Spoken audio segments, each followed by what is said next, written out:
Fake Boyfriend. Young Love, Book 1. Written by Suzana Thompson. Narrated by Paulina Schubert. Chapter 9.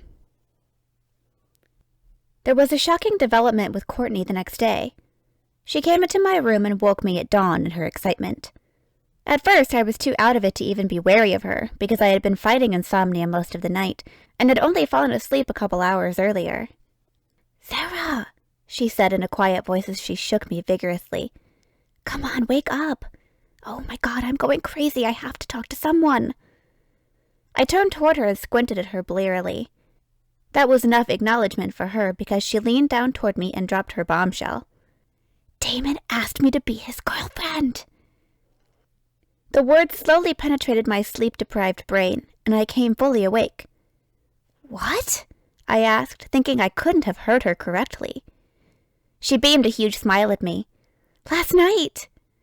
She spun and dropped her butt down on my bed to bounce like a little kid before twisting sideways to look at me. "It worked," she told me, keeping her voice quiet in an obvious effort not to wake her parents. She was brimming with excitement, though. "I made him jealous, and he asked me to be his girlfriend." Comprehension started to filter through my confusion, and she confirmed what I was thinking. "He got pissed that I was flirting with Gage, but I told him that he had no right to tell me what to do, since he's not my boyfriend. He tried to make me say that I was his, but I wouldn't." She dropped the volume of her voice to a whisper. "He tried to have sex with me, but I told him I was meeting up with Gage after he dropped you off. He went crazy," she related with a grin. She bounced up off my bed and turned to face me. "He was yelling that that piece of trash wasn't going to touch me, and that he was going to kill him if he did. I told him that's bullshit, because he has no claim to me, and they were both free to fuck anyone we want. Then he said that I was his, and he was going to make sure everyone knew it." That's good," I said cautiously. She shook her head. "I know what you're thinking, and I didn't give in to him this time. It was so hard, because he was so hot when he was all mad and possessive like that, but I knew that he would break his promise if I gave him what I wanted. I told him that I wouldn't go meet Gage, but I wasn't going to have sex with him either until he proved what he said." She took an unsteady breath. "I'm going crazy today. If he doesn't come through for me tomorrow, I don't know what I'll do." "He will," I replied, hoping that it was true. "It sounds like he doesn't want to lose you, just the fact that he got so jealous." "Right," she agreed. "That's what I think, too." She gave me a rueful look. "Seeing him get jealous of you and Gage gave me the idea. I wanted to see if he would get jealous over me, too, and it worked better than I expected." "He got much more jealous over me," she bragged. "He should," I stressed. "You should be important to him. I'm glad you finally realized it." Surprise showed in her expression. "I think you really mean that." "I do," I told her. "I hate to see any girl get used, even you. He doesn't deserve you if he can't treat you right." Her expression turned serious. "It's so easy to say that, but when you're in love with someone..." She trailed off before smiling wryly. "It's so weird that you're the only one I can talk to about this." "I know," I acknowledged, sitting up and giving her a sideways glance. This was what I was hoping for when Mom told me that Daniel had a daughter. I thought we would share secrets like sisters. My short laugh conveyed my realization of my own stupidity. "You were happy about being told some girl you never met was suddenly supposed to be your sister?" she asked incredulously. "Weren't you mad when they got married without telling anyone?" "No," I answered. "I thought it was really romantic. A whirlwind romance," I said dreamily. "That's so special and rare." Courtney rolled her eyes. They were probably drunk. "There's nothing rare about drunk people getting married in Vegas." "But it wasn't like that," I protested. "Mom said there was an instant connection, and they talked like they knew each other forever. 3 days went by like 5 minutes, and they both just knew it was right. And there wasn't any reason to wait to get married." Courtney slowly shook her head at me. "You are such a sap. I bet you think that Gage is going to end up marrying you, and that you'll live happily ever after." She snorted, and our sisterly bonding was apparently over. "If you say a word to anyone about Damon asking me to be his girlfriend, or me using Gage to make him jealous, I'll end you, she threatened. Even if you hear about us tomorrow at school, you better keep your mouth shut about what happened last night. I won't tell anyone, I promised. You can trust me. She gave me a stare that would have been intimidating if I hadn't experienced Gage's much more intimidating stares. After she left my room, I plopped back down on my pillow, but I couldn't fall back asleep. Sighing, I got up and wondered what I was going to do so early in the morning. I decided to go for a walk and try and clear my head. My relentless thoughts had kept me awake most of the night, and now Courtney had muddled my mind even more. The temperature outside was perfect in the early morning light. The sun wasn't yet beating down like it would be later in the day, and it was warm rather than hot. I was enjoying my solitary walk, and it didn't hit me until I was halfway around the block what Courtney's revelation meant. Starting tomorrow, Damon was officially going to be her boyfriend, which was the target I had set for Gage when I enlisted him to pretend to be my boyfriend, until Courtney started dating Damon. I halted and stood there in bewilderment. I hadn't expected it to happen so soon, and I was completely thrown. I had no idea what to do now. Logic came back to me slowly, and I began to walk again as I analyzed the facts. Since the deal I had made with Gage was supposed to end when Damon became Courtney's boyfriend, then Gage had fulfilled his obligation to me. It was done, and he could stop pretending to be my boyfriend. My emotions immediately overruled logic with strong aversion to that idea. I had paid him all that money, and so he should do the job for longer than a week. Anyway, I didn't trust Damon, and I needed to wait a while to make sure that he stayed with Courtney. I didn't even know if he would follow through on his promise to her tomorrow and tell everyone that they were dating. The thought that he would had anxiety twisting in my stomachs, because then Gage would know and demand to end our ruse. I didn't want it to end yet.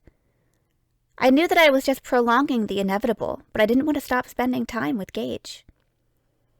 It wasn't always pleasant, but I would still rather be with him than not.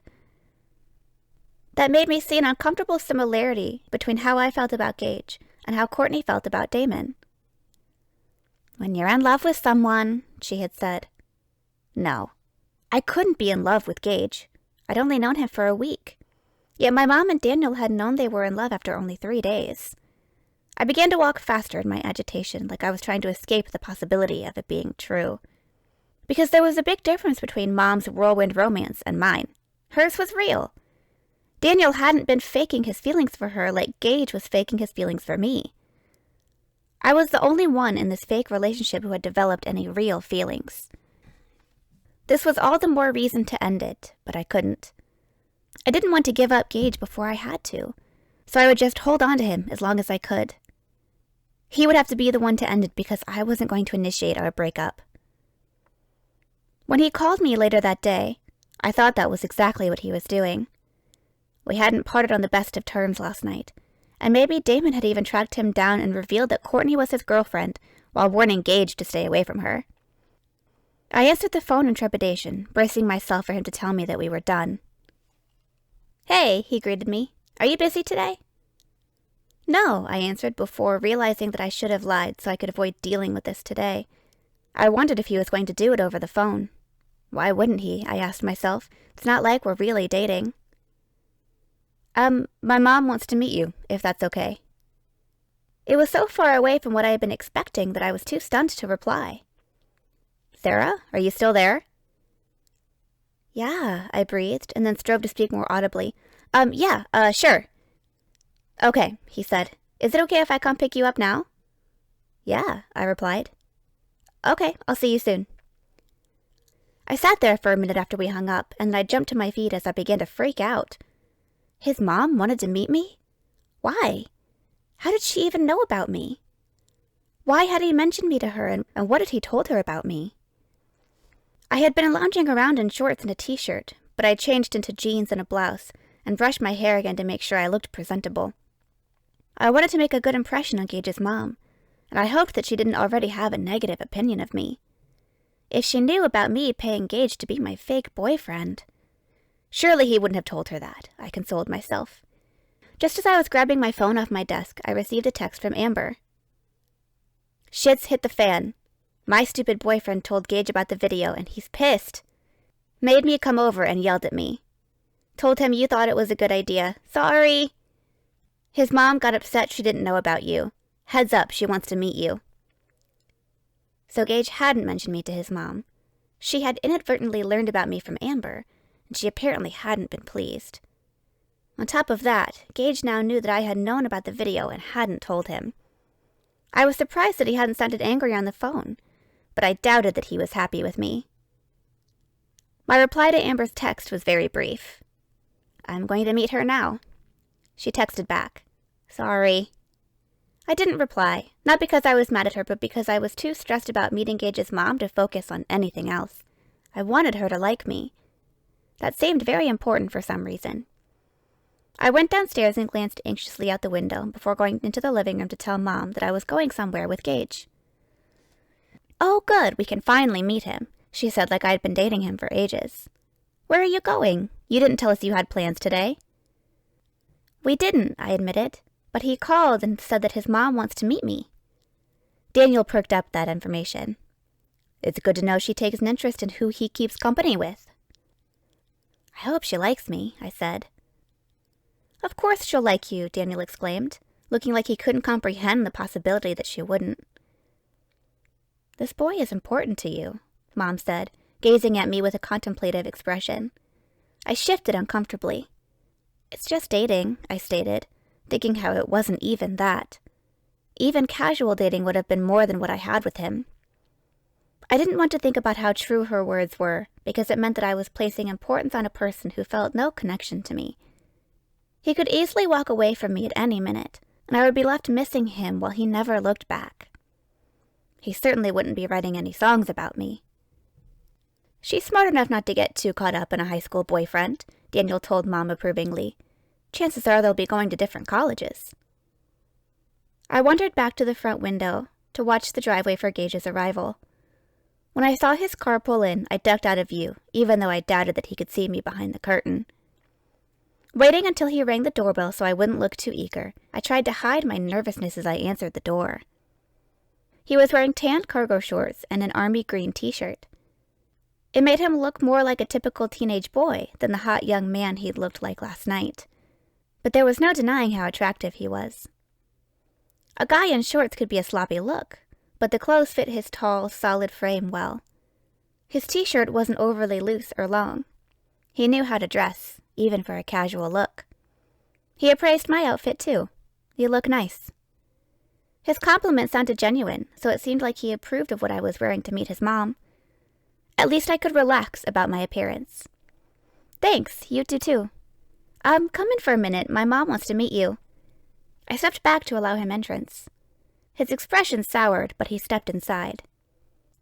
Squaring his shoulders, his expression became determined, before he smoothed it into a neutral one. His gait was casual and relaxed as we walked into the living room while I was beset by nervousness. Mom, Daniel. This is Gage, I announced. It's so nice to meet you, Gage, Mom told him with a bright smile as she stood up from the sofa.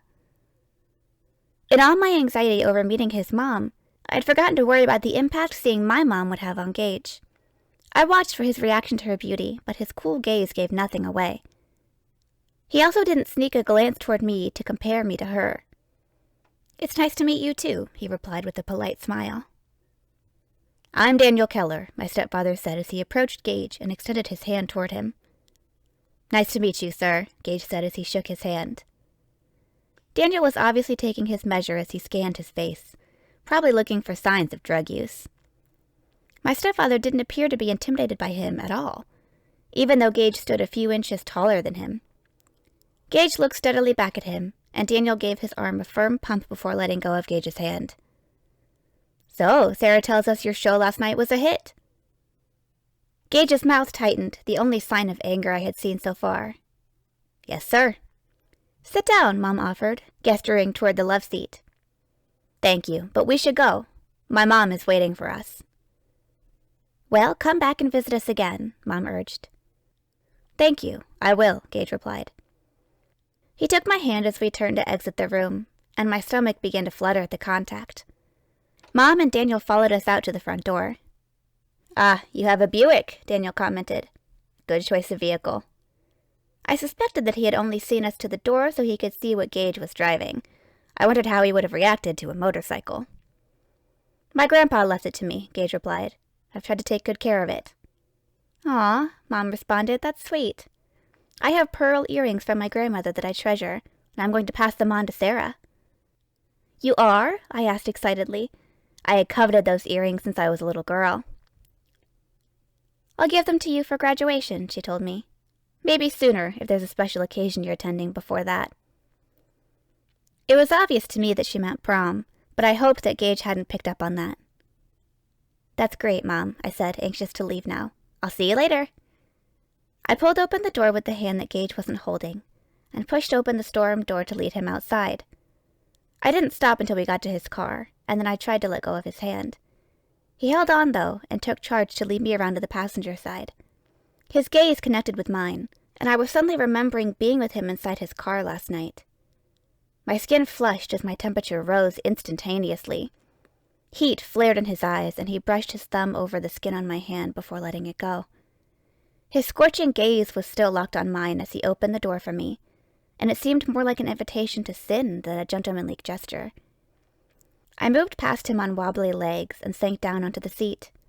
As I pulled my legs inside the car, I recalled them being bare and exposed to Gage's touch. He hadn't placed his hand on my thigh like he had in one of my fantasies late last night when I'd been unable to stop thinking about him. I had combined that one with the memory of him telling me that he had been trying not to look, but my imagination had gone no further than picturing his hand sliding up to the edge of my miniskirt.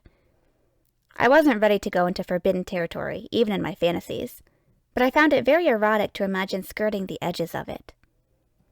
Gage sat down beside me, and my mind went right to the image of me straddling him in that seat last night.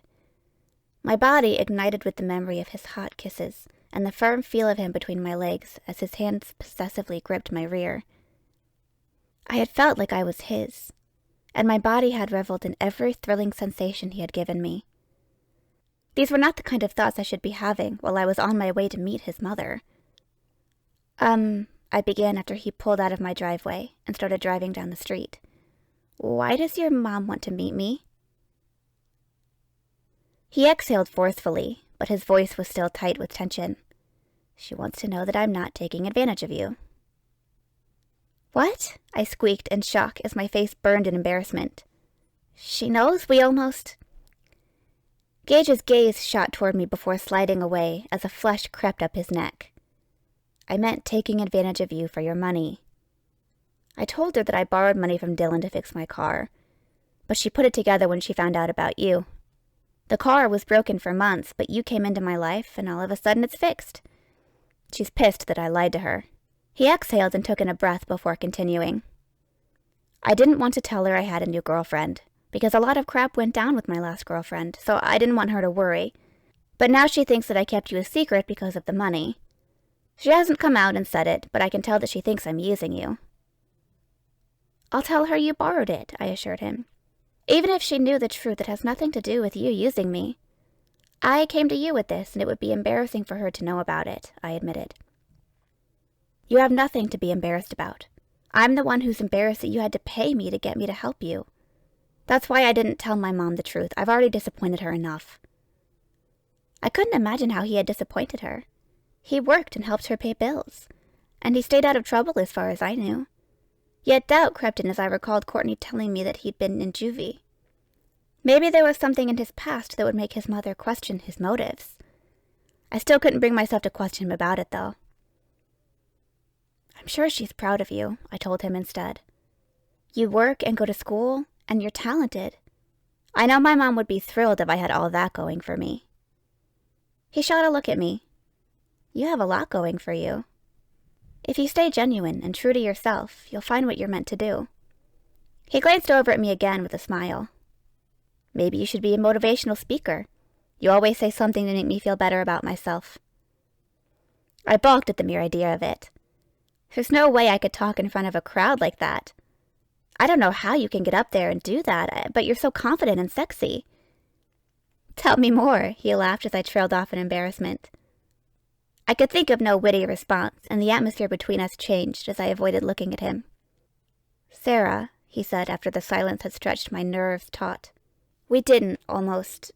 He paused, but continued despite the waves of mortification he could surely feel emanating from me. I wouldn't have had sex with you. I would never take advantage of you like that. I'm sorry if I took it too far, though. My embarrassment faded into deep disappointment as I was reminded again that he didn't want me. You didn't, I told him glumly. Sarah, he began again with a concerned look. I didn't have it in me to conceal my feelings from him right then, so I brought up a subject I knew would distract him. I would rather deal with his anger than have him discover my unrequited crush on him. Amber told me you found out about the video. She said you're mad. Of course I'm mad, he exclaimed, his anger instantly surfacing. She knew she wasn't supposed to post it online. Why not? I asked. You guys were great.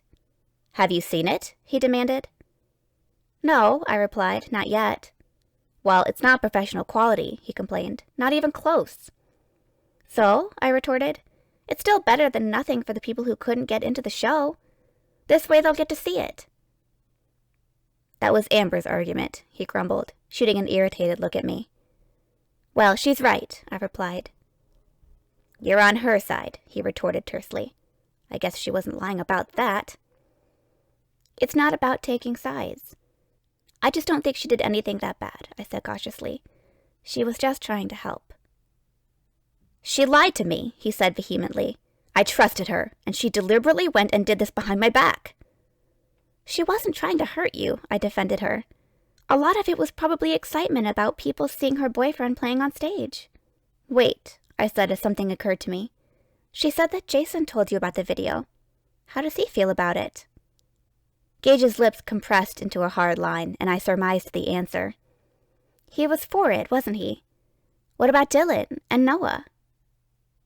Gage had the same stony, non-verbal response. So, they all thought it was a good idea, I stated. If everyone else in the band is... It's my fucking band, he exploded. I started it, I came up with the name, I write the songs, and I'm the one who's planning its future.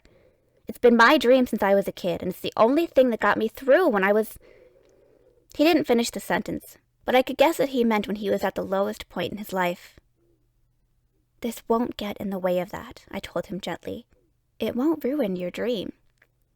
A notification on my phone intruded on the moment. Go ahead and see what it is, Gage urged, as I fought the temptation to pull out my phone. I gave in and looked. It's a friend request from Amber.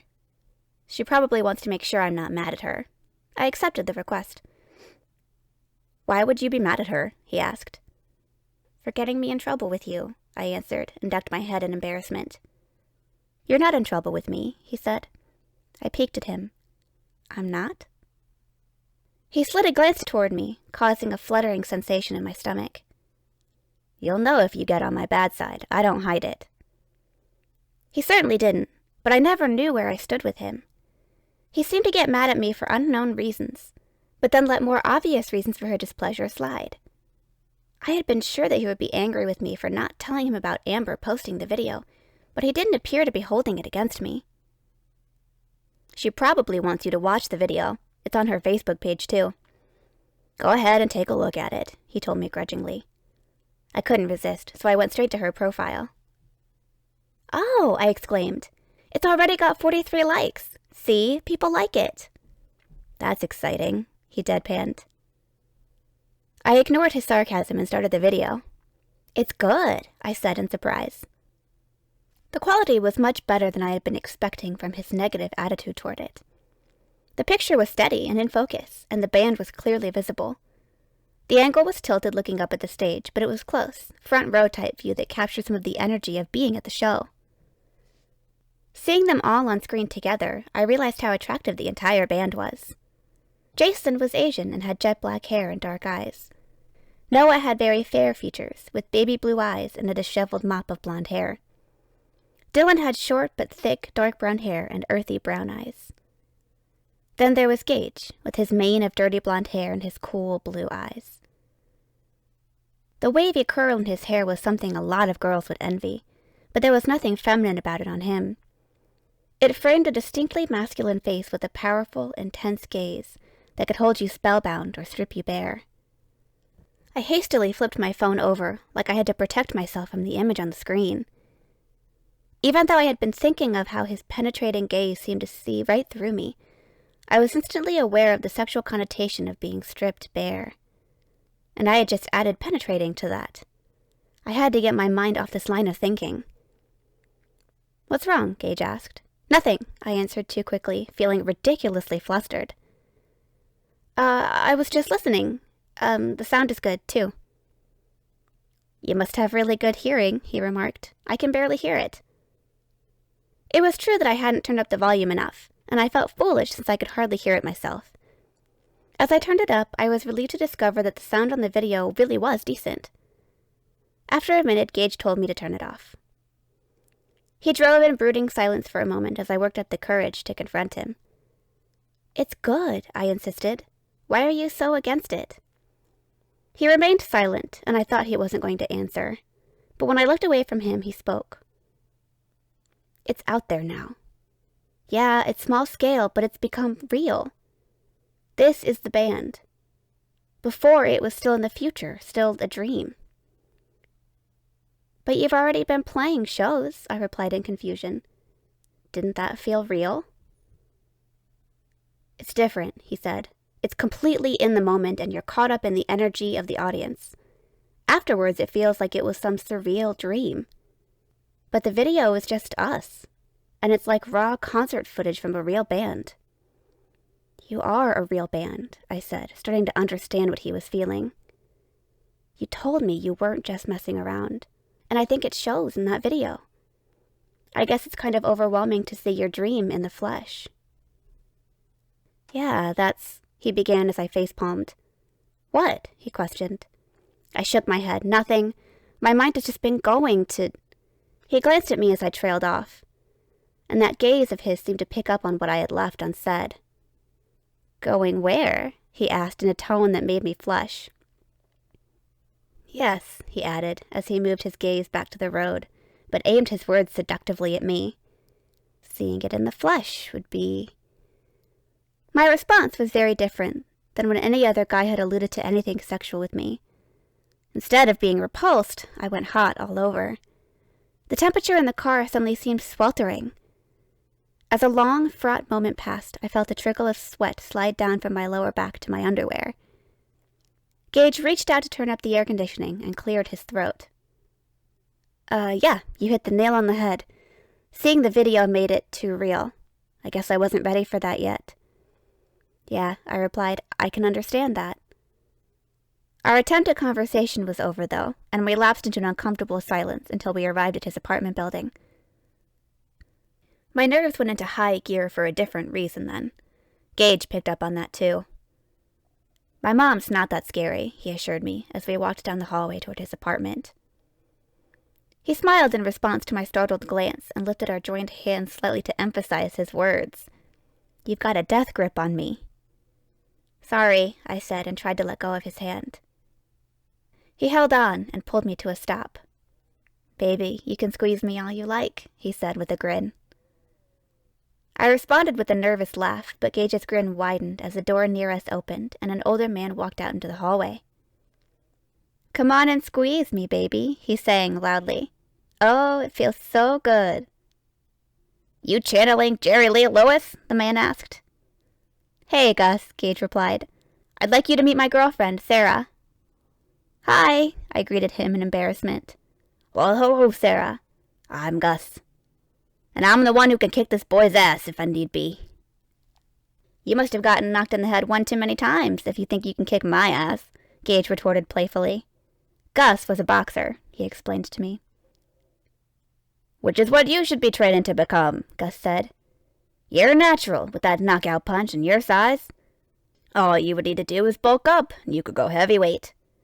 If you would have listened to me and started training after you got out, you could have already had some fights under your belt." Gage was no longer amused by the conversation. "I told you I don't want to fight, so let it go. I'm going to..." Right, Gus interrupted him. "You're going to be a rock and roll star just like every other high school boy with a guitar and a hard-on. I've been trying to tell you about a way you could actually become rich and famous, for real." "My mom's waiting to meet Sarah. Gage told him shortly. He had let go of my hand while talking to Gus, but now he took hold of it again and led me away. "Bye, Sarah," Gus called after me. "Let me know when you want me to kick his ass." I was still thinking about him saying that Gage should have started training after he got out. That sounded like he had been referring to jail. Had he been talking about Gage being in juvie? I had no more time to ponder it at the moment, because the door to Gage's apartment was opening as we approached. "I knew I heard you singing," a woman who was unmistakably Gage's mom said, "but I didn't want to interrupt your serenade." Gage obviously got his naturally wavy hair and alluring blue eyes from her. His height must be from his dad, though, because she was shorter than me. To my relief, she seemed friendly as she smiled at me while Gage introduced us. She invited me in, and we all sat down in the living room. "Help yourself," she urged, and gestured toward a plate of cookies that she had set out on the coffee table. "Oh, thanks," I replied, but made no move to take one. "Sarah thinks she needs to be on a diet," Gage told her in a disapproving tone. Her eyes quickly scanned down my body. "That's crazy. You're a perfectly normal size. Don't buy into the photoshopped images you see on magazine covers. Real people don't look like that." Her mom was a model, Gage informed her. "She actually does kind of look like that." "Don't tell me that," she chided him. "Let me cling to the belief that they all look hideous without makeup and camera tricks. But anyway, how does skinny-ass model get a daughter with such killer curves?" She was one to talk about curves. She had quite a voluptuous body that I could imagine drew a lot of male attention. She was a beautiful woman, although she didn't have the height to be a model. Her beauty was different from my mom's slim, lithe perfection, but it was just as appealing. I would certainly be happy if I looked like her. "Sarah got lucky," Gage said. My head swiveled toward him to see his expression, because he had delivered that statement like he meant it. "Lucky?" I questioned in bewilderment. "You saw my mom. I did not win the genetics lottery." His eyes strayed down to my breasts. "I wouldn't say that." My face was burning when his gaze returned to it, and it wasn't all from embarrassment. He had just made it obvious that he found this part of my anatomy attractive, and I was aroused rather than offended. "Whoa," his mom exclaimed. "I guess that answers my next question." I glanced at her, startled into remembering that she was in the room with us. "What question?" Gage asked before I could gather my wits. "If you're just using her for her money?" "Mom!" he exclaimed in outrage. "I'm sorry," she told him. "There's no one for 3 years, and then you suddenly have a girlfriend who happens to lend you the money you need to fix your car? Can you see how I might come to the wrong conclusion?" Gage gazed at her steadily, while I was now sweating bullets about being found out. I almost blurted out the whole story to her so she would understand that Gage wasn't at fault, and that the whole thing had been my idea. He preempted that by taking hold of my hand and speaking first. "It's not about the money. I really like Sarah." He sounded so convincing that I almost believed it myself. Maybe there was enough truth in it to give his tone that sincerity. He probably did like me well enough as a person, if not so much as a girlfriend. "I can see that," his mom declared. "And it's not really something that a mother wants to see. I prefer to pretend that you're still in that puppy love phase. I know you're an adult now, but I just can't." She trailed off as her gaze shot to me. "How old are you?" "She's 18, Gage told her, "but we're not—" "Oh, good," she exclaimed in relief. "You don't need any more trouble. Whatever you do, just be safe. I don't think you're ready to be parents." "Mom, we're not having sex," Gage yelled to my utter mortification. "Oh, well, that's good. I'm just reminding you to be careful. It's been a long time since we had that talk." "Thanks for that," he said sarcastically. "And thanks for embarrassing the hell out of Sarah." Her gaze moved from him to me, and I dropped my eyes as my face flamed even more under her scrutiny. "You've got nothing to be embarrassed about," she told me in dismay. "I'm taking her home," Gage said, and pulled me to my feet as he stood up. "But you just got here," she protested. "And she's not going to be treated like this," he stated angrily. "Like what?" she asked in bafflement. "Like—" he paused, seemingly at a loss for words. "Like she's just— well, You don't even know her, and you're just assuming. Well, I don't know, but this is not how you treat someone you just met, he declared with sudden conviction. I think you need to apologize to Sarah. She gaped at him before her gaze narrowed on him in scrutiny before shifting on me, and then focusing on our linked hands. You really like her, she noted, almost like she was talking to herself. I told you that I do, he retorted. She regarded him for a moment before speaking. I'm sorry, Sarah, she said, still looking at him. It's okay, I replied meekly, taking a sideways step in the hope that it would prompt Gage to move with me and get me out of this uncomfortable situation. He stood his ground. It's not okay. First you assume that I'm using her for her money, then you assume that I'm using her for sex, he griped. I cringed and wished that he would stop saying that word. His mom caught my reaction, and a smile played over her lips before her expression toward me softened. She looked at Gage and sighed. I see. You really need to be careful. Mom, he protested in exasperation. I'm not talking about that. Well, yeah, I am talking about that, she amended, but not just the physical part of it. Can we please talk about this later? He pleaded. She glanced at me. Yes, I'm sorry. Okay, we're going now, he said to my relief. Bye, Sarah, she said as she followed us to the door. I really am sorry. I promise to be on my best behavior the next time you come over. Bye, I called out to her and hastened to keep up with Gage as he pulled me out into the hallway and started striding down it. He slowed his pace for me after several hurried steps. I am so sorry about that, he apologized.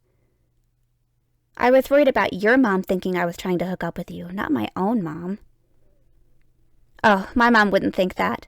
She knows you're the only guy I've ever even... I trailed off in embarrassment as I realized that I had unthinkingly revealed too much. Gage came to a halt, causing me to stop beside him. I focused on the floor in front of me, though, instead of him, although I was now hyper-aware of him. The only guy you've kissed? He asked softly. His voice somehow coaxed me into looking at him, and then I was caught in his gaze. It held me captive as he moved from my side to face me directly. My heartbeat stuttered as he lightly brushed his thumb over my hand before letting go of it. Then he brought both his hands up to cup my face as he leaned down to kiss me. I broke eye contact as he drew near, and my eyes closed of their own accord. His lips were soft and gentle against mine, like this was our first kiss. It was wonderful, but it left me craving more when it ended. I felt like that was a prelude to much more passionate kissing, and I thought that Gage's intention as he stared at me with an intense gaze after pulling back. My heart hammered with the anticipation that he was about to urgently press his lips to mine, like he had last night, but he seemed to get a hold of himself at the last second. He let go of my face and took a step back from me. Throwing a defiant look toward the direction we'd come from, he moved back to my side. I looked back to see if his mom was watching us, but she wasn't in the hallway, and the door to their apartment was closed. Gage took my hand, and I faced forward again as we began to walk together. It wasn't until we got outside that it hit me that Gage had kissed me for no reason. There had been no one watching us, so he hadn't needed to put on a show for anyone. I hadn't asked him to kiss me like I had last night, so he hadn't been doing it as a favor to me. Embarrassment flooded me again at that memory, but I had already agonized endlessly over that, and what he must have thought of me.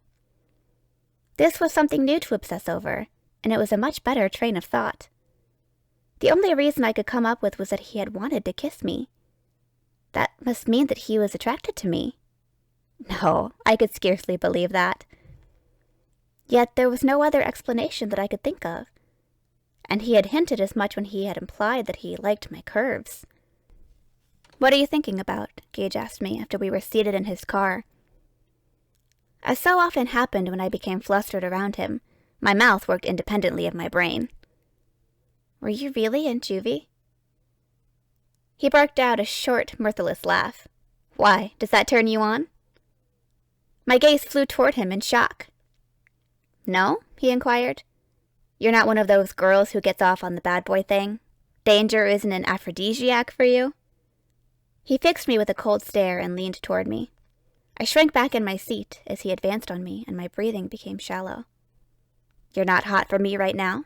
he demanded, but the words sounded seductive and his gaze became heated. The thought came into my head that I was always hot for him. But then his mouth was on mine and thinking was impossible. This was the scorching, passionate kiss I had been denied earlier, and I indulged my craving for it hungrily. Gage moaned when my tongue plunged into his mouth, seeking the pleasure I had experienced with him last night. He pressed me back into the seat as he aggressively tangled his tongue with mine. Then I felt his hand on my breast, and I moaned as he rubbed me through my blouse and bra. He groaned in response and slipped his hand beneath my blouse and up to touch me through my silky bra. The moan he wrought from me was loud enough to make me self-conscious. Gage pulled away from me and sank back into his seat, breathing hard. "Shit," he gasped. "It's broad daylight." Mortified, I looked around to see if anyone had seen us making out in his car. A guy in a pickup truck pulled into a parking spot a few cars down from us, but I didn't see anyone else around. Gage turned the key in the ignition, and I automatically buckled my seatbelt. No one was parked in front of us, so he was able to pull straight ahead and drive out of the parking lot. We rode in silence as I wondered what was happening between us, and what was happening to me. I had never made out with a guy before in my life, and now I had done it outside in broad daylight. Gage's mom had been right about me, I thought in shame. The truth was that I hadn't even been thinking about where I was or what I was doing. Now it also occurred to me that I had ignored what Gage had been saying before he kissed me. Any thought of danger had flown right out of my head when I felt his lips against mine. "I got into a fight," he said, and my attention snapped back to him. Well, I guess not really, since the other guy didn't get a chance to fight back. He was a rich asshole, all full of himself and condescending as fuck. My ex-girlfriend was flaunting him in my face, and he was saying all this shit to me, and I just lost it and started pounding on him. He went down with the first punch.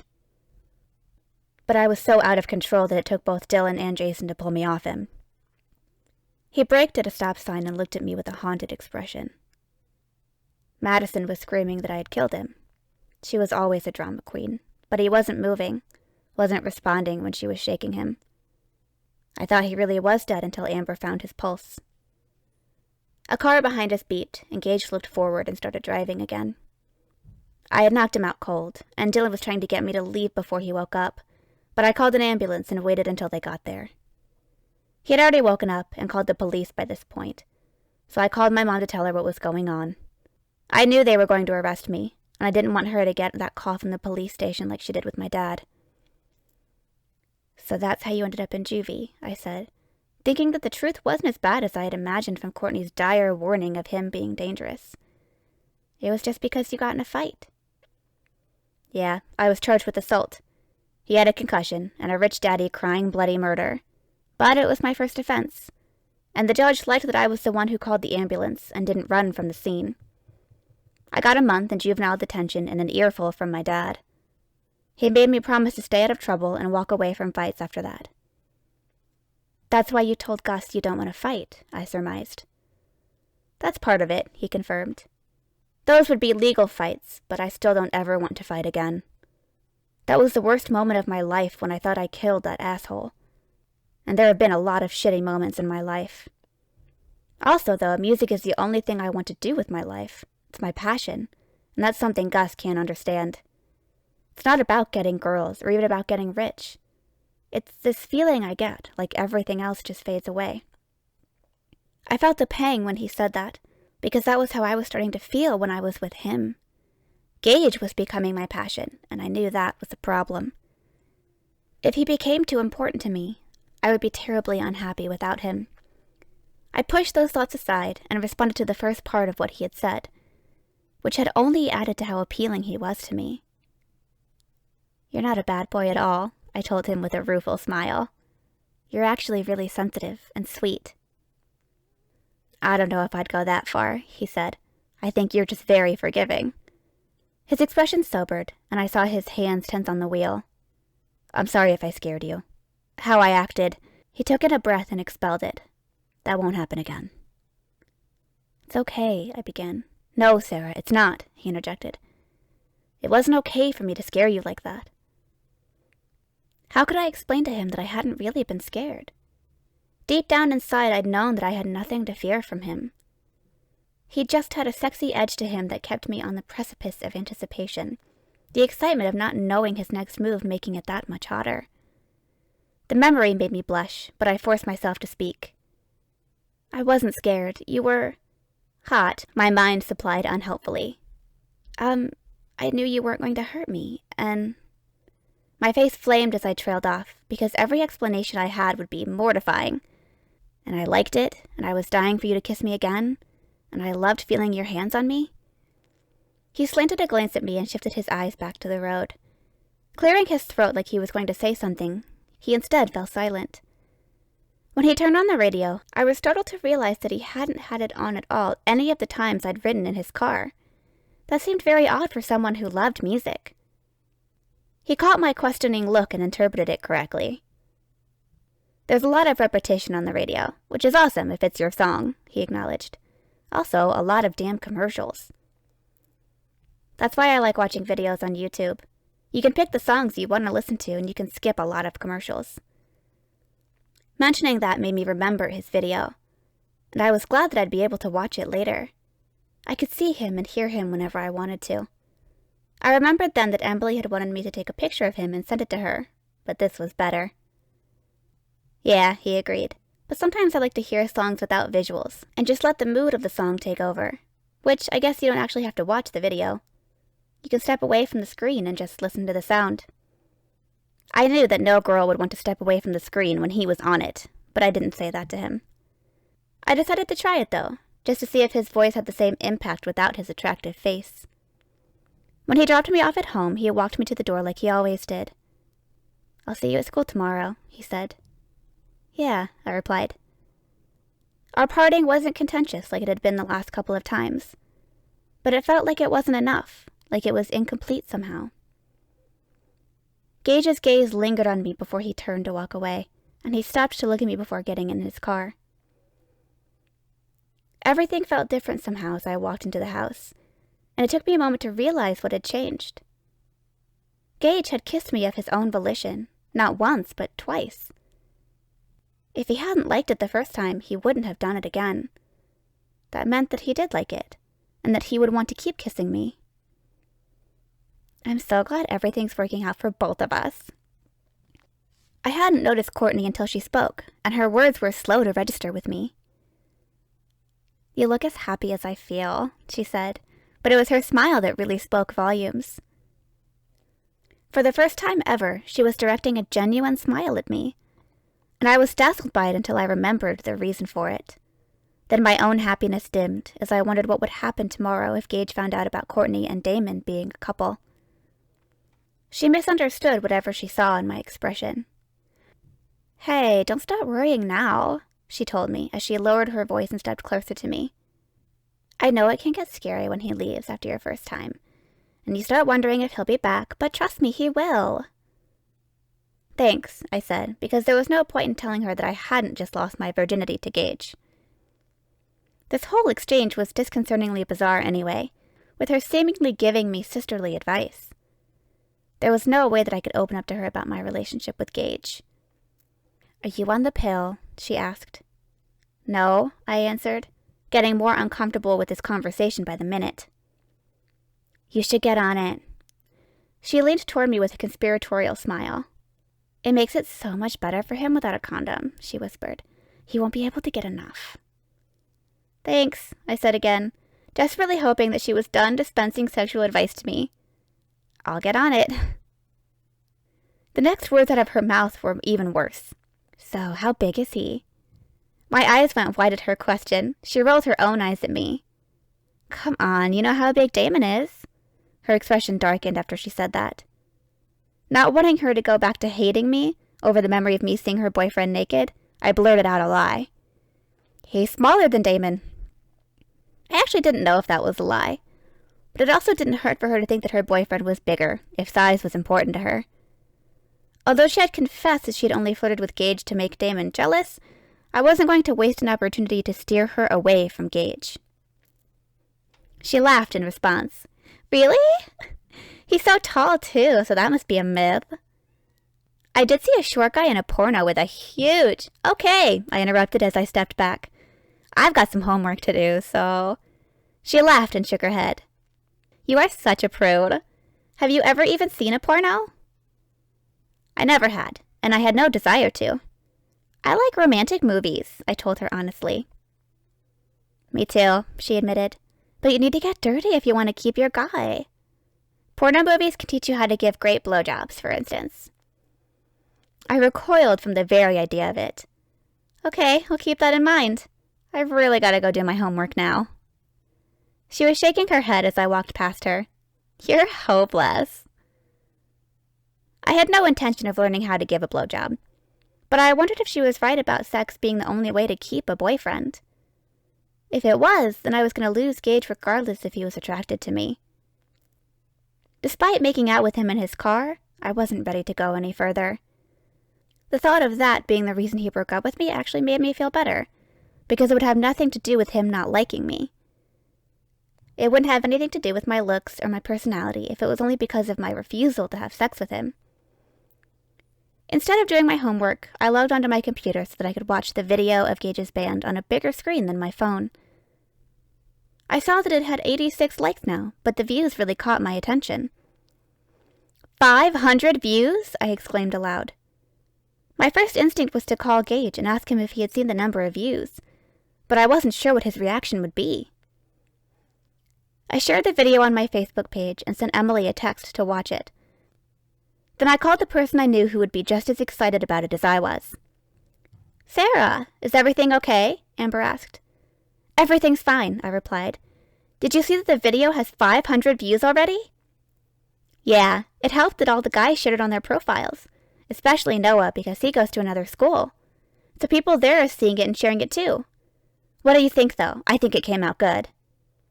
It looks way better than I expected it to, I told her. You did a great job filming it. Even Gage admitted that it looks like a real concert video. He did? She questioned in surprise. He didn't say anything good about it to me. All he did was yell about how I lied to him and did it behind his back. You would have thought that I did something terrible instead of just trying to help the band. I guess he calmed down by the time I saw him. That's good, she said in relief. It's no fun being on his bad side. But how did it go with meeting his mom? Okay, I answered. Uh-oh, what happened? Well, she kind of assumed that we were having sex, I revealed in embarrassment. You're not? I was a bit offended by the utter surprise in her voice, especially since it seemed like we were starting to form a real friendship. I know you've heard all kinds of rumors about me, but they're not true. I didn't do anything with with her friend, Damon. No, I didn't listen to stupid rumors, she assured me. It's not anything like that. It's just you guys have this connection that seems so intense. It does? I questioned in astonishment. I knew that my attraction to Gage and my feelings for him had escalated very quickly in intensity, but I doubted that he felt as strong of a connection to me. Amber was probably picking up most of that from me and not realizing how heavily one-sided it was. There was some physical attraction on Gage's part, but I discovered that guys didn't have to feel a connection to me to want me. Damon and his friends had shown me that. But it was just the things about his past that Gage had shared with me that made me feel like there was more between us. Yeah, Amber said. I haven't seen him look at anyone that way in a long time. That statement was jolting. Even if Gage felt something for me, it wasn't special or new for him. I had never felt this way about anyone before, but he had actually been in love. That had certainly been more intense than anything he felt for me. He had even written a song about it. I doubted that he would ever write a song about me. It's good that you're taking it slow, Amber told me. Gage is the type who can get completely consumed in a relationship, so you should probably be sure before you get in too deep. Okay, I replied, unable to imagine him having such intense feelings for me. Unlike his ex-girlfriend, I was not the type of girl guys became obsessed with. You seem like a very nice girl, and I really hope you are, because you're the only one he's given a chance to since... She trailed off and began a new sentence. We just don't want to see him get his heart broken. I emitted an incredulous laugh. I'm not exactly known as a heartbreaker. I think there's more chance of him breaking my heart than me breaking his. So you have feelings for him? She asked. Yes, I admitted. I know it's really soon since we just started dating, and it's probably because this is all so new to me and overwhelming. Well, she responded, you picked a good one for your first boyfriend. Like I said, Gage is all in when he's in a relationship. You'll have all his attention. He's very much a one-woman guy, so you don't have to worry about him screwing around with other girls. That all sounded great, but there was the problem of him not really being my boyfriend. Unless he asked me to be his girlfriend for real, none of what she was saying applied to our relationship. What about you and Jason? I asked, wanting to get the focus off me and Gage. How long have you guys been dating? Since 9th grade, she replied. I've never had another boyfriend either, and I'm the only girlfriend Jason's ever had. That is so romantic, I said dreamily, caught up in the magic of the perfect high school romance. It was like one of those teen books I read come true. Yeah, but when I look at you guys, she trailed off and sighed. I guess you can expect it to be that intense after being together for so long. You lose a lot of that sexual tension. The topic of sex always makes me uncomfortable. It was so strange and embarrassing to think of doing that with someone, and to think of other people doing that. I tried to avoid talking about it. Except with Emily, who was just as inexperienced as me. With a jolt, I realized that was no longer true. I had more experience than her now, since I had kissed a boy and made out with him. It was disconcerting, because we had been in the same boat for so long and navigating through high school together. I had felt so adrift without her, and I had floated into uncharted waters alone. It was both scary and exhilarating. I felt the familiar urge to go to her for advice, but I knew that she would be just as out of her depth as I was. Amber would know better how to counsel me about what I was doing with Gage, but I hadn't entrusted her with the truth about my relationship with him. I didn't know her that well yet, and I was still afraid of other people at school finding out that he was only pretending to be my boyfriend. I would be especially mortified if the band found out, because it had been amazing to be introduced to them as Gage's girlfriend. He had even almost gotten into a fight with Dylan over me, so it would be humiliating if they knew that that was all fake. Since Amber's boyfriend was in the band, I didn't trust her not to tell him in secret if I confided it to her. Instead, I decided to ask her about what Courtney had said. Do you think that Gage will break up with me if I don't have sex with him? Did he act like he would? She asked in surprise. Has he been pressuring you to have sex with him? No, I answered, but my stepsister said. Stop right there, she interrupted me. Your stepsister doesn't know anything about Gage. They all assume that he's screwing groupies since he's not getting any sex from girls at school, but that girl messed him up so bad that he hasn't touched anyone else since. She paused for a second before exclaiming, Shit, I didn't mean to say all that. I swear I don't go around telling people's private stuff to everyone. Gage told me about getting into a fight because of her and going to juvie, I offered. Oh, she responded. I guess your connection is even stronger than I thought. He doesn't talk about that with anyone. Not even us, and we were there. I asked him about being in juvie, I admitted. I heard about it from... Yeah, a lot of kids from school were at that party, she interjected. Jason put the word out, but we had no idea that so many people were going to show up. Noah only invited a few friends from his school, but he sure as hell didn't invite her. She crashed the party, I said. I wanted to kick her out when I saw her, but Gage didn't look upset. He owned the rock star thing, and I thought he was going with that whole thing about looking good being the best revenge. It all seemed like a big screw you to her, especially when he sang that song he wrote after they broke up. I thought it was the perfect way to take her down, and that Gage had come out on top. It was awesome, but then it all went wrong. He ended up in juvie, I stated. The only good thing about it was that he was in during the summer, so he didn't miss any school. That party was to celebrate the end of school, and showcase the band. They couldn't play bars back then, and I thought that performing was what Gage needed to cheer him up. He always comes alive in front of a crowd. That's how he met that bitch in the first place. At a show, I prompted, wanting to hear more but trying to keep the questioning tone out of my voice, so she wouldn't stop to realize that Gage hadn't told me about how he met his ex-girlfriend. Yeah, their first one, she continued. I thought they were good when I heard them practice, but seeing them perform in front of an audience was electric. Gage became this... well, you've seen him.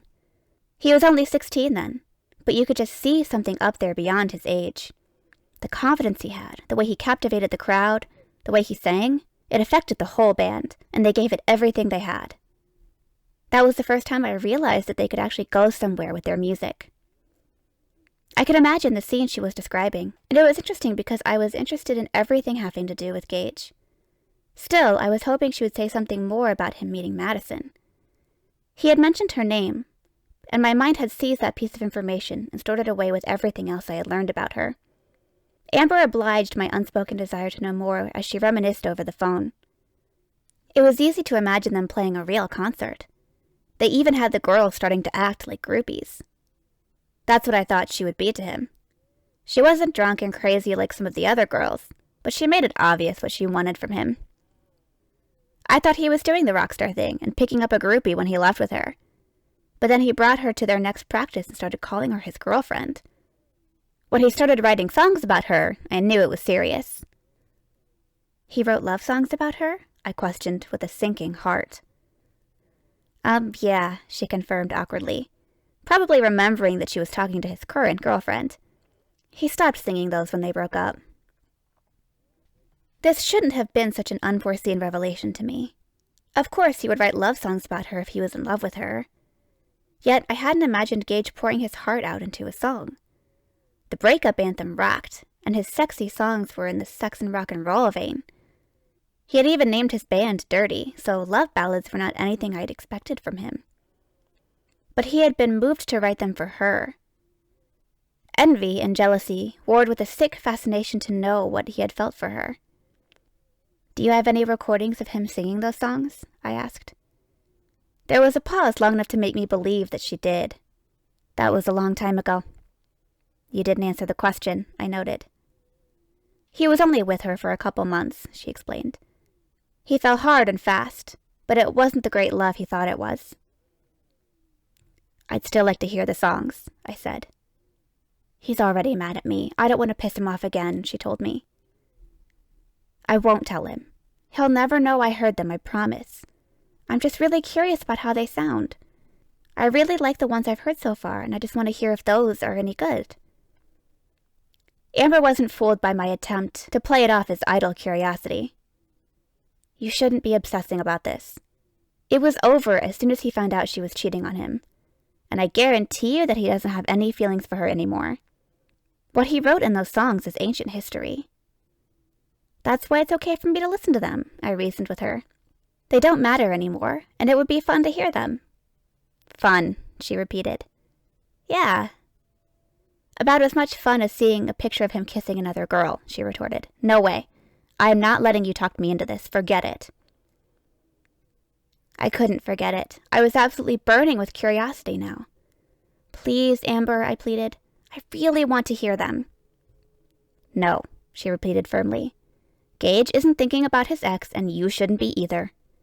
You guys are good together, and that's all that matters." The irony was we weren't really together. If we seemed good together, it was only because Gage was adept at acting like our relationship was real. Maybe because he had experienced being in one. I, on the other hand, hadn't ever been pretending if I was honest with myself. Gage had fascinated me from the first moment I saw him, and I hadn't even considered approaching any other guy to play the role of my boyfriend. All my responses to him had also been the same feelings that the girls in the romance novels I had read experienced whenever they were around the guy they liked. All the signs of a crush were there, but getting to know him and kiss him had taken it to the next level. None of those kisses had been fake for me, and I knew for certain that the last couple hadn't been fake for him either. I wasn't sure how much that meant to him, though. "Tell him how you feel," Emily advised me when we talked on the phone that evening. She had called me after seeing the video on Facebook. "Holy shit, you said he was hot, but holy crap! I can't believe he's your boyfriend." "He's not," I reminded her. "But he kisses you, and oh, wow," she exclaimed. That's when I filled her in on how far it had gone since I last talked to her. I told her about making out with him in his car after the show, and again the next day after meeting his mom. That's when she urged me to reveal my feelings to him. "I can't do that," I balked. "You have to," she insisted. before it goes any further. You've got to tell him that you like him, and that you need to know if he likes you back. I know you think you need to keep this going to keep Courtney off your back, but you should just tell your mom what she's doing. Actually, Courtney told me that Damon asked her to be his girlfriend. I explained that they were supposed to reveal themselves as a couple tomorrow at school. Then you have no more reason to pretend with Gage, Emily said. You can find out if he wants to date you for real. I guess, I said. But what if he doesn't? Then I won't get to be with him anymore. It's better if you find out now, she told me, before you fall in love with him. I was starting to suspect that it was already too late, but I couldn't explain that to her. She would say that I hardly knew him, but she didn't know how much he had told me about his past and his dreams for the future.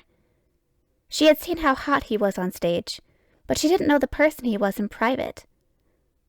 I hadn't gotten nearly enough time with that person, and I craved that just as much as I wanted him to kiss me again. Everything about him drew me to him. I wasn't ready to let go of him yet, and revealing my feelings to him would just hasten the end of us. I was sure that he wouldn't want to hear it, and it would make things really awkward between us. That he wouldn't want to be around me anymore. I was already dreading the possibility that it might be over tomorrow anyway, as soon as he found out about Courtney and Damon. How was your day at the lake? I asked to change the subject. Really good, Emily replied enthusiastically. We had a lot of fun, and I was dying to tell you who was there. Connor! And he talked to us, and you would have died, especially when he invited us to his party next weekend. He invited Taylor to a party? I questioned in surprise. Are they getting back together? No, she says that they stayed friends, but that's it. I don't know how you can do that with someone you dated.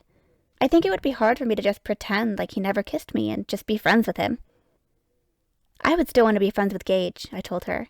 I wouldn't want him to stop talking to me if we weren't, well, if this ends. Talking to you? She inquired dubiously. Have you talked about anything besides your deal and his car? What else would you have to talk about? He told me some stuff, I hedged. Like what? She questioned. Personal stuff, I answered. I promised I wouldn't tell anyone, so I really can't talk about it. She was silent in response to my confession. Emily, I spoke hesitantly, are you mad at me? I know he'll probably never know if I told you, but I made a promise, and it didn't feel right to break it. I'm not mad, she replied. I'm just thinking. I didn't know he was sharing secrets with you. That's pretty serious, Sarah. I don't know why you're afraid to tell him how you feel when he obviously feels something for you, too. He wouldn't be telling you personal stuff if he didn't feel some kind of connection to you. She was the second person to mention a connection between us. So that gave me hope that Gage would want to remain friends with me after our fake romance ended. I needed to play it cool, though, and show him that staying friends with me would be easy, and confessing that I had more than friendly feelings for him would not help me with that. Also, just thinking about telling him flustered me. There was no way that I could actually risk his rejection. I would play it safe by suggesting we could be friends. He was less likely to reject an offer of friendship. So, Emily began, pulling me out of my thoughts and making me realize that I had lapsed into silence. You like Gage better than Connor? Oh, definitely, I responded. Connor was just a crush. I winced at the realization that I had just revealed that my feelings for Gage had gone way past crushing on him.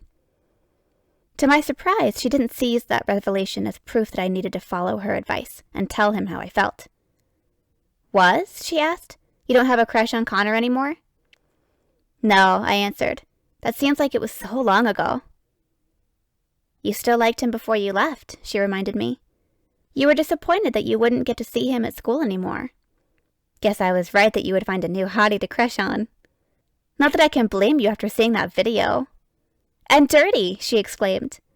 I about died when I saw that was the name of his band. I never thought you'd go for the bad boy, but I can see why you did. He's not really a bad boy, I said. He's actually a nice guy when you get to know him. And he always acts like a gentleman, holding my hand and walking me to the door. He had manners with my mom and Daniel, too. He called him sir and everything. Wait, he met them? You didn't tell me that. Yeah, today, I replied. How did that go? She questioned. Good. Better than with his mom. At least my mom didn't assume we were having sex. Yeah, how embarrassing was that? She sympathized. Very, I said. But she wasn't mad about it, or acting like I was a slut. She was telling us to be careful and use birth control. It was so weird. I can't believe this is my life. I know, she laughed. It's like you went into an alternate reality. Emily was a science fiction fan, but I put it in terms I was more familiar with. It's like I'm living in a movie. Yeah, she agreed. You moved to California, and now you've got this Hollywood lifestyle with a rock star boyfriend. Lodi is not Hollywood, I remarked. And playing at a bar doesn't make Gage a rock star. And he's not even really my boyfriend, I added.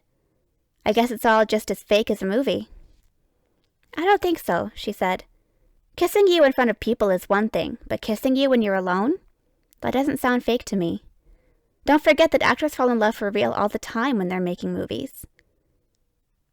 Yeah, but all of them are gorgeous and perfect together. You've seen Gage. Do you really think that a guy like that is going to fall in love with me? I retorted. Why not? She countered. You're pretty and nice. He likes kissing you, and he likes talking with you. What else do you need to fall in love with someone? I wasn't sure, but it seemed impossible that Gage could ever have feelings like that for me. If I said that to Emily, she would try to convince me that he could. She had always encouraged my crush on Connor, and made me believe that he might ask me out one day. It had been fun to dream, but I didn't want to hope for anything with Gage. I would be terribly disappointed if he rejected my friendship, and I didn't even want to consider how I would feel if he rejected my feelings for him. There was no way that I could leave myself open to that kind of hurt.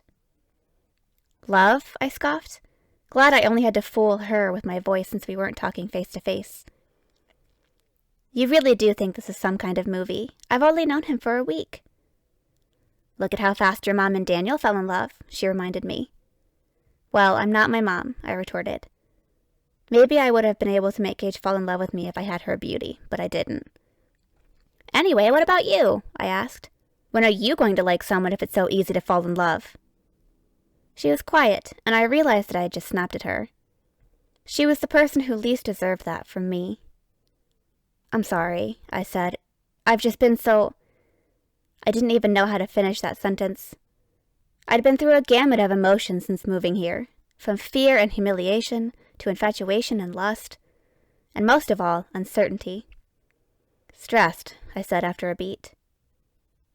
I know it's kind of scary, even though it's exciting, but I think it will all work out, she told me.